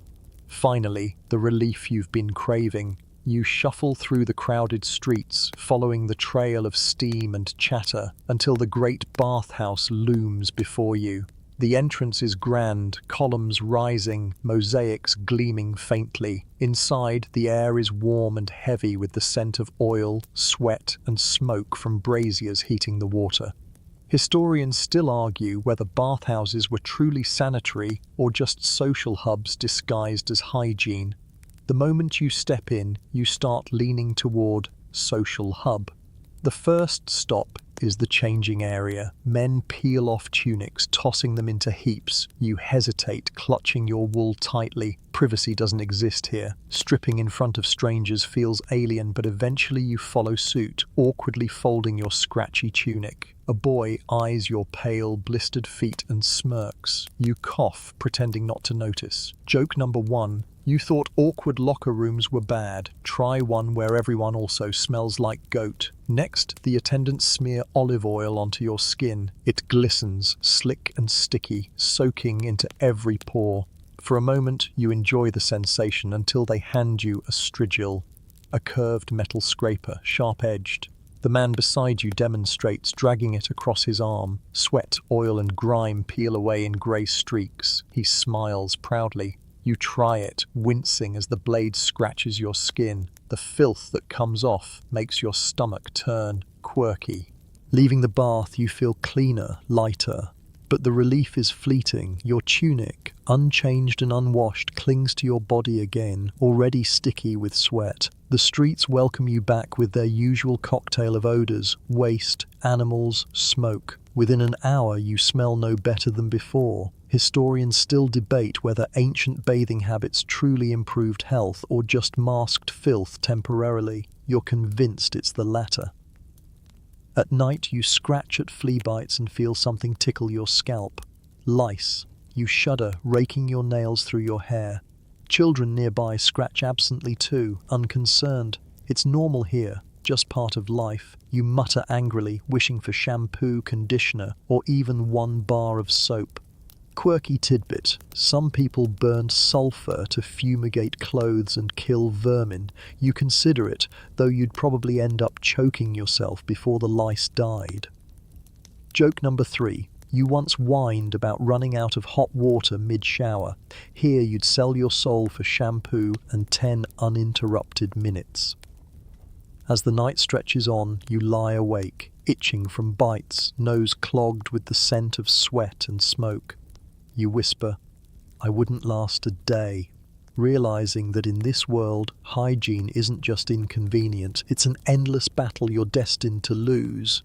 The sun rises on yet another day, and you hear a commotion before you even open your eyes. Drums pound in the streets, flutes screech, voices chant in waves. You drag yourself up from your straw mat, still itchy from lice, and step outside into chaos. Today isn't about farming or working or even praying quietly. It's festival day. And in the ancient world, festivals aren't polite parades with cotton candy and folding chairs. They're loud, wild, sweaty marathons that could leave you more exhausted than entertained. Crowds surge through the streets, bodies pressed shoulder to shoulder, torches blaze in broad daylight, smoke curling into the sky. Priests march at the front, holding statues of gods high on wooden platforms. The crowd cheers, tossing flowers, shouting blessings. You're swept along unwillingly, feet barely keeping up with the crush. Historians still argue whether these festivals were acts of pure devotion or just excuses for everyone to party. Either way, you're stuck in the ancient equivalent of Times Square on New Year's Eve minus the ball drop, plus the goat sacrifices. Vendors shout, selling honey cakes, roasted nuts, cups of wine. You grab a cake, biting into sticky sweetness, finally something enjoyable. But then someone bumps into you, spilling wine down your tunic. You sigh, already drenched in sweat, smoke and crumbs. Joke number 1. You once thought music festivals were messy, at least those don't involve goat blood on the main stage. The procession halts at the temple steps. Priests chant, the crowd roars, and animals are dragged forward. Sheep, pigs, even a bull decorated with garlands. Drums thunder as the sacrifices begin. Blood flows, smoke rises, and cheers echo. The air is thick, cloying, almost suffocating. You gag quietly, but the people around you are ecstatic. For them, this is joy, unity, divine favor raining down. For you, it's overwhelming chaos. As the rituals end, the party begins. Music erupts. Flutes, drums, lyres, discordant but energetic. Dancers whirl in circles, hair flying, sandals slapping the ground. Wine flows freely, passed from jug to jug, cup to cup. You take a cautious sip, only to realize it's far stronger than yesterday's watered-down version. Within minutes, your head spins. People laugh, shout, and stagger through the streets, arms around each other. Quirky tidbit. Some festivals to Dionysus were infamous for ecstatic dancing, wild singing, and behavior that blurred lines between worship and drunken chaos. You've just walked into one. The crowd grows rowdier as night falls. Someone grabs your hand, pulling you into a dance. You stumble, tripping over your own feet as others clap and cheer. A man painted head to toe in red dye prances by, shouting blessings. Children throw flower petals which stick to your sweaty skin. The music never stops. Drums pounding until your ears ache. Flutes wailing until you crave silence more than food. Joke number 2. You thought karaoke night was loud. Try an entire city belting hymns off-key at full volume while drunk. At one point, revelers march through the streets carrying phallic symbols, cheering and laughing. You blink, stunned. No one else bats an eye. It's tradition, honoring fertility and abundance. You laugh nervously, whispering, "I didn't sign up for this." Historians still argue whether these rituals were symbolic or simply excuses for public mischief. Judging by the chaos, maybe both. The festival rages on past midnight.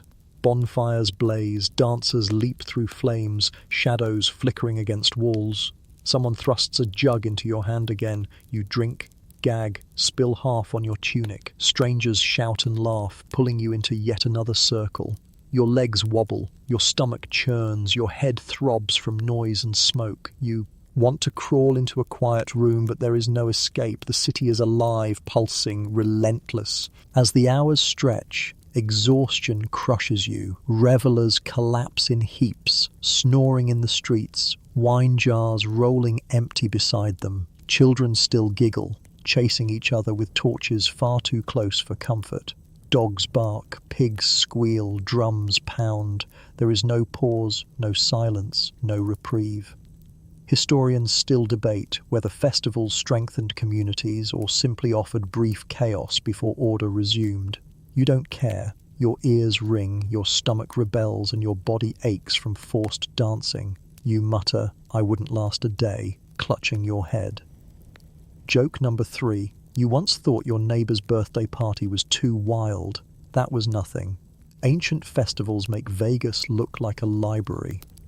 When dawn finally creeps over the horizon, You collapse on your straw bed, dizzy, sweaty, and still smelling of smoke and spilled wine. The city snores around you, exhausted from its own joy. You close your eyes, promising yourself you'll never complain about modern festivals again. At least those come with earplugs and bottled water. The city slowly stirs back to life after the chaos of the festival. Your ears still ring from drums, your tunic reeks of wine and smoke, and your body aches from too much forced dancing. You hope for a quiet day, but instead you're swept into another pillar of ancient life. Knowledge, or rather the exhausting pursuit of it. In this world, learning isn't a right, it's a privilege carved out for a select few, and it comes wrapped in discipline, scarcity, and rules that would make your modern brain revolt. You follow a group of children to a small schoolroom tucked behind the marketplace. It isn't a bright building with tidy desks, it's a bare courtyard shaded by a tree. A stern teacher waits with a wax tablet in one hand and a stick in the other. The children sit cross-legged, their own tablets resting on their knees. Lessons begin not with cheerful greetings but with sharp commands. The teacher barks out lines of Homer, and the children chant them back in unison. You sit at the edge, trying to keep up, but the words twist your tongue. Historians still argue whether these schools encouraged true understanding or just memorization. Judging by the droning chants, you'd vote memorization. The teacher glares when a boy stumbles, and without hesitation cracks him across the knuckles with the stick. The boy winces, biting back tears, and the chanting resumes. Discipline here is swift and unquestioned. You shiver, rubbing your own hands protectively. Joke number 1. You once thought pop quizzes were cruel. Here, the wrong answer literally stings. Your turn comes. The teacher thrusts a tablet at you, its surface coated with soft wax. He hands you a stylus, expecting you to copy letters. You grip it like a pencil, scratch awkwardly, and realize the wax resists you. Your letters look like a toddler's doodles. The children snicker. The teacher frowns, mutters about laziness, and waves you off. Humiliation burns in your chest. Later, the students recite long passages of poetry from memory. Their voices rise and fall in rhythm, like waves. You marvel at their ability. They have no textbooks, no notebooks, no apps to help them study. Just memory, drilled day after day. Quirky tidbit. Some students memorized entire epics, thousands of lines, carrying them in their heads like living libraries. You struggle to remember your own phone number half the time. After lessons, wealthier boys gather to study music and arithmetic. A man plucks a lyre, teaching notes, while another scratches geometric figures in the dirt. Circles, triangles, ratios. It's impressive, but also dry. You drift, head nodding, until a sharp rap from the teacher jolts you awake. No mercy for daydreamers. Historians still debate whether education here produced deep thinkers or simply obedient citizens. Watching the rigid drills, you suspect obedience won more often than brilliance. Meanwhile, the majority of children aren't here at all. Girls stay home, weaving or grinding grain. Poor boys labour in fields or workshops. Education is reserved for the privileged. You glance toward the streets where barefoot children chase hoops and realise most will never see a wax tablet. Knowledge here is rationed, not shared. At the library, if you can call it that, you glimpse scrolls stacked in dusty niches. They smell of papyrus and age, fragile as cobwebs. The keeper eyes you suspiciously, reminding you that scrolls are rare, precious, not for idle hands. You long to unroll one, to lose yourself in words, but you're waved away. Books in your time are everywhere. Here, each scroll feels like a treasure chest guarded by gatekeepers. Joke number 2. You once thought overdue library fines were harsh. Here, mishandling a scroll could get you banned, or worse. As the day drags on, you sit with a philosopher in the agora. He argues about virtue, Justice, the nature of the soul. His voice is hypnotic, his words twisting into endless circles. People gather, nodding, debating, gesturing wildly. You try to follow, but your brain aches. He leaps from question to question, never settling, never answering. Historians still argue whether these debates enlightened citizens or just entertained them. You, half asleep on the stone steps, feel entertained only by the thought of sneaking away. Knowledge here is heavy, costly, and punishing. There are no easy guides, no fun videos breaking down history in 10 minutes. Every lesson is memorization, every mistake is pain, every scrap of written word is guarded. You mutter, "I wouldn't last a day," rubbing your sore knuckles. Joke number 3. You once thought finals week in school was the worst thing ever. Here, every week is finals, and failing doesn't mean a bad grade. It means a whack across the hands and public shame, as nigger. Night falls, you curl onto your scratchy bed, your head buzzing with fragments of Homer, crooked letters, and questions you can't answer. You long for your modern bookshelf, glowing screens, and knowledge so abundant it feels endless. Here, you feel starved, not just for food, but for learning that doesn't come with bruises. Night has fallen again, and you pray that after so much noise and chaos, you'll finally get some peace. But in the ancient world, darkness isn't gentle. It's a predator that creeps into every corner. There are no glowing street lamps, no humming refrigerators, no steady pulse of electricity to push the dark away. When the sun sets, the world truly changes, and you find yourself unprepared. The city shutters its doors. Torches flicker in a few windows, their flames weak against the thick night. You shuffle down a narrow alley, heart pounding. Shadows stretch long and jagged, twisting into shapes that make your imagination sprint. A dog barks somewhere in the distance, low and guttural. A baby cries from inside a nearby home. Otherwise, silence presses down, heavy and absolute.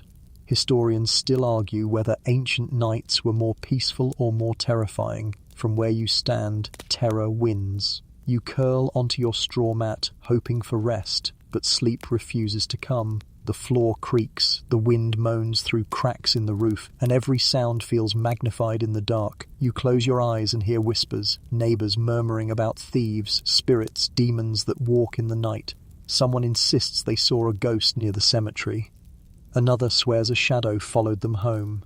You pull the blanket tighter, goosebumps prickling your arms. Quirky tidbit.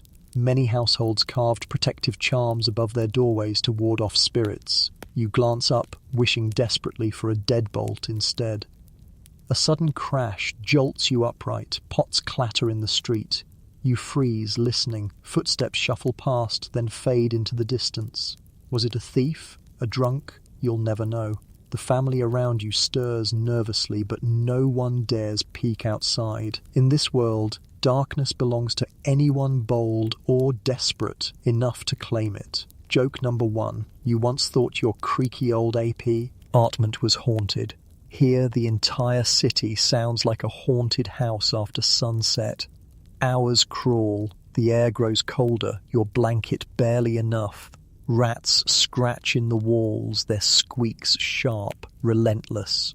You slap the straw beneath you, but the rustling continues. Across the room, a child whimpers, soothed by a mother's soft humming. The goat tethered in the corner shifts and snorts. Sleep is a battlefield, and you're losing. Then come the cries, distant, echoing across the city. Someone shouts in panic. Others join in. You press yourself flat, heart racing, convinced raiders have breached the gates. The shouts die away after a while, replaced by laughter. Maybe drunks, maybe pranksters, maybe something worse. Your chest stays tight, unwilling to trust silence again. Historians still debate whether ancient cities had night patrols or if people simply endured. From your sleepless mat, endured feels like the truth.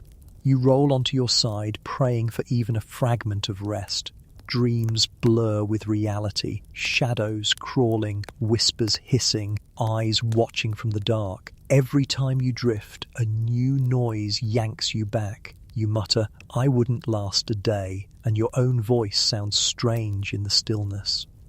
Joke number 2. You once thought needing a nightlight was childish. Here, you'd give your last fig for a flashlight and some fresh batteries. Finally, the horizon softens with the first pale light of dawn. Roosters crow, donkeys bray, dogs bark, and the city lurches awake. Your body is exhausted, your eyes raw, your mind frayed.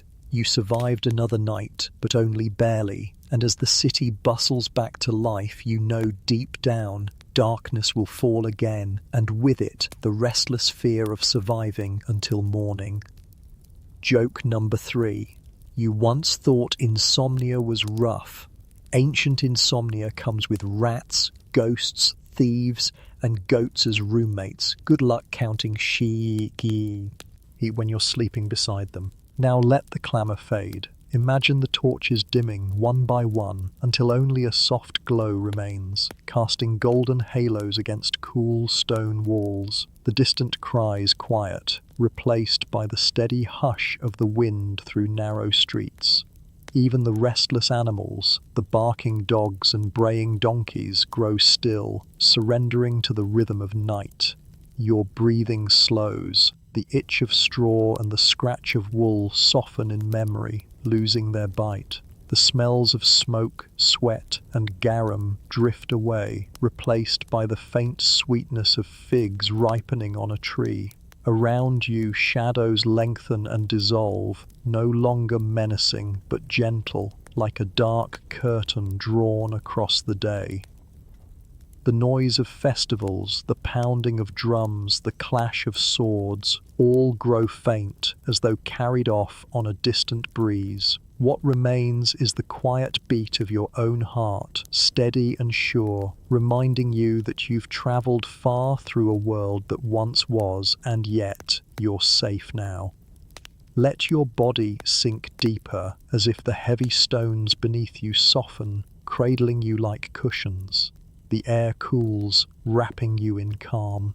Every sound grows slower, softer, footsteps fading, voices hushed, the city asleep.